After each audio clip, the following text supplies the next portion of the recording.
When Roosevelt was thrust into the presidency, corrupt politicians and businessmen knew they had a problem. No sooner had Roosevelt been sworn in than he delivered an address to Congress, stating that old laws and customs were no longer sufficient in the face of the new social problems facing the United States.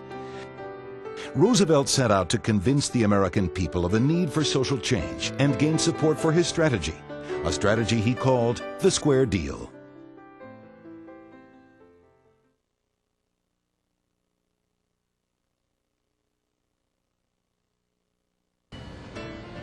Roosevelt first went after monopolies where he could. This was sometimes tricky since the existing antitrust law stated that businesses that were not involved in interstate commerce were not under the control of the federal government. This prompted Roosevelt to set his sights on the railroads, since they were involved in interstate commerce. Roosevelt succeeded in breaking up some of the railroad monopolies, such as Northern Securities, which had been combining their forces in order to raise the cost of shipping. The Supreme Court ordered Northern Securities dissolved in 1904. Roosevelt's administration also won a case against Swift and Company, the beef trust, which had been combining to set high prices for cattle. Under Roosevelt, the government also won major victories against the tobacco and oil trusts. In all, the Roosevelt administration brought 44 antitrust cases before the Supreme Court. Though he was not always victorious, Roosevelt sent a powerful message to big business with his antitrust cases. Roosevelt also disliked the fact that government usually favored business over strikers when there were labor disputes. In 1902, Roosevelt got involved when the United Mine Workers went on strike.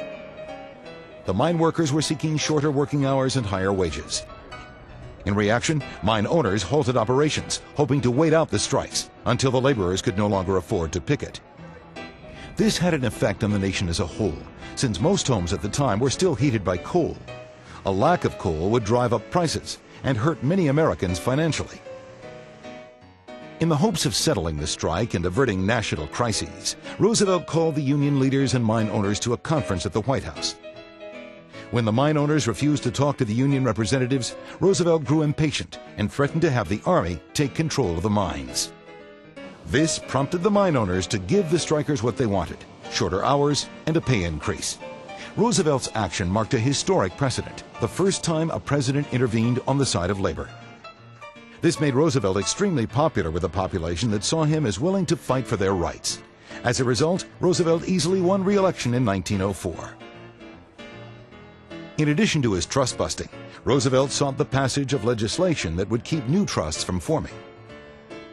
In 1906, the Hepburn Act increased the strength of the already existing Interstate Commerce Commission, giving the ICC increased power to set maximum railroad freight rates.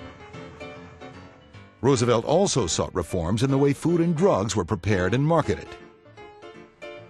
Before the meatpacking industry was regulated, it was not uncommon for meat factories to be rat-infested, unsanitary environments, detailed by Upton Sinclair in his muckraking novel, The Jungle. The Meat Inspection Act of 1906 sought to remedy the deplorable conditions. The same year, Roosevelt pushed through the Pure Food and Drug Act. Prior to the new set of laws, the patent drug industry was booming despite the fact that the cure-all remedies that were marketed were often little more than alcohol and coloring that usually did more harm than good. The Food and Drug Act established guidelines for the safe preparation of medications and certain foods. Roosevelt was an outdoors enthusiast, an avid hiker and hunter, and many of his progressive policies were geared toward protecting the American wilderness so that future generations could share his enjoyment of nature. In 1903, Pelican Island in Florida became the first national wildlife preserve. In 1906, the Lacey Antiquities Act was passed in order to protect areas of historical significance. The National Commission for the Conservation of Natural Resources was created in 1908 to protect the nation's natural resources from being wasted. And Roosevelt saw that laws were passed that restricted industries like coal mining. Roosevelt stated that of all the reforms he oversaw as president, he was proudest of his work in conservation. Roosevelt decided not to run for re-election in 1908, instead throwing the weight of his support behind William Howard Taft. Taft had promised to continue Roosevelt's progressive policies, and Roosevelt's enormous popularity assured him the election. Taft kept his word and became an even more vigilant trustbuster than Roosevelt. During the Taft administration, 90 antitrust cases went before the Supreme Court. The Mann-Elkins Act, passed in 1910, extended the power of the ICC over the telephone and telegraph industries. Taft also reformed the federal government with anti-corruption measures, passing a law that required members of the House of Representatives to reveal who had contributed money to their campaigns.